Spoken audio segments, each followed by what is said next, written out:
আমি ইতিমধ্যে বিগত 7টা দিনে দেখুৱাই আহিছোঁ শিৱসাগৰৰ বান পৰিস্থিতি, নাজিৰাৰ বান পৰিস্থিতি, চৰাইদেউ বান পৰিস্থিতি কেনে ভয়াৱহ ৰূপ লৈছে সেয়া দেখুৱাই আহিছোঁ। বৰ্তমান মই শিৱসাগৰৰ জয়সাগৰ অঞ্চলৰ ৰাধিকা নগৰত উপস্থিত আছোঁ। ৰাধিকা নগৰৰ বান পৰিস্থিতি দেখুৱাৰ বাবে মই কণ দুটা শিশুৱে কেনেকৈ তেওঁলোকে জীৱন সংগ্ৰাম চলাইছে সেই মই দৃশ্যটো দেখুৱাই ল'ব লাগিব। এখন কলৰ ভূৰ আৰু সেই কলৰ ভূৰখন লৈ তেওঁলোকে নিজৰ ঘৰখনলৈ আপোন ঘৰখনলৈ আহিছে আৰু ঘৰখনৰ পৰা দুই এপদ সামগ্ৰী তেওঁলোকৰ যিসকল সামগ্ৰী ইয়াৰ পৰা লৈ যাব পাৰি বা তেওঁলোকে নিৰাপদ স্থানলৈ নিব পাৰি তাৰ কাৰণে জীৱন সংগ্ৰাম কৰিছে। এয়া ৰাধিকা নগৰৰ দুই কিশোৰ।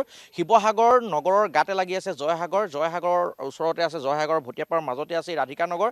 ৰাধিকা নগৰৰ যিসকল লোক যথেষ্ট প্ৰতি সময়তে প্ৰতিনিয়ত তেওঁলোকে সংগ্ৰাম কৰিবলগীয়া হয়, তো প্ৰতিটো প্ৰাপ্যৰ কাৰণে তেওঁলোকে সন্মান কৰিবলগীয়া হয়, কিন্তু তেওঁলোকৰ এই গাঁওখনৰ প্ৰতি কিন্তু চকু কাৰোৰে নপৰে। গতিকে মই দেখুৱাই গৈছোঁ এয়া শিৱসাগৰ ৰাধিকা নগৰৰ পৰা পোনপটীয়া সম্প্ৰচাৰ আৰু পানী বাঢ়ি আছে। আৰু এটা কথা কৈ থওঁ, ৰাধিকা নগৰৰ এটা বিশেষত্ব আছে কি শিৱসাগৰ নগৰ, গোটেই শিৱসাগৰ নগৰ জয়সাগৰকে আদি কৰি বৃহত্তৰ অঞ্চলটোৰ পানী হ'লে এই ৰাধিকা নগৰ দিয়ে ওলাই যায়। গতিকে বাকী অঞ্চলবিলাকত বান পৰিস্থিতি কিছু উন্নত হৈছে, মানে আপুনি জানিব যে ৰাধিকা নগৰৰ বান পৰিস্থিতি বেয়া হৈছে, মানে অৱনতি ঘটিছে, কাৰণ এইফালে পানীটো ওলাই যাব লাগিব আৰু এই পানীটো ওলাই মৃতংগত পৰে, মৃতংগৰ পৰা ব্ৰহ্মপুত্ৰত পৰে, কিন্তু মৃতং নদীখন যথেষ্ট ফেনে ফুটুকাৰে উফন্দি আছে, যাৰ পৰিপ্ৰেক্ষিতত এই পানীটো ওলাই যাব পৰা নাই। গতিকে এই লোকসকলে বিগত 6-7টা দিনে এই লোকসকলে এনেদৰে তেওঁলোকে জীৱন সংগ্ৰাম কৰিবলগীয়া হৈছে, এনেদৰে তেওঁলোকে পানীৰ তলতে থাকিবলগীয়া হৈছে।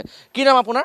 মোৰ নাম হৰিপ্ৰসাদ দাস। হয়, কি অৱস্থা আপোনাৰ এই বিগত 6-7টা দিন আপোনালোক এনেদৰে আছে নেকি? এনেদৰে ছাৰ, এনেদৰে অহা যোৱা কৰি আছোঁ। ঘৰত কালি গৈছোঁ, ইমান পানী, মানে ঘৰত হাঁহ বান্ধি থোৱা আছে, বস্তু বাহানি মোৰ সমস্ত মানে তল গুচি গ'ল, একো বচাব নোৱাৰিলোঁ। আৰু ইমান পানী হয় বুলি আমি ভবা নাছিলোঁ।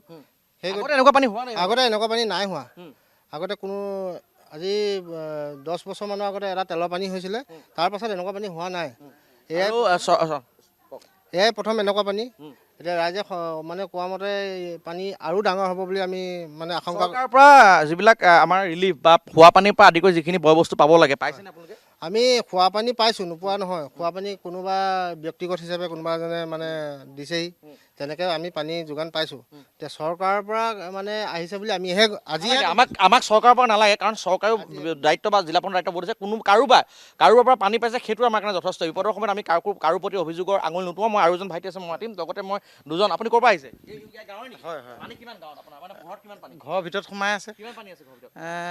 এয়াতো অকণমান তলত আছে। পানী ইমান পানী ডাঙৰ পানী হোৱা নাই আগতে? আগতে হোৱা নাই। আচ্ছা, আপুনি ক'ত এতিয়া থকা মেলা ক'ত কৰিছে? শিবিৰত আছে। আপোনাৰ ঘৰৰ পানী কিমান?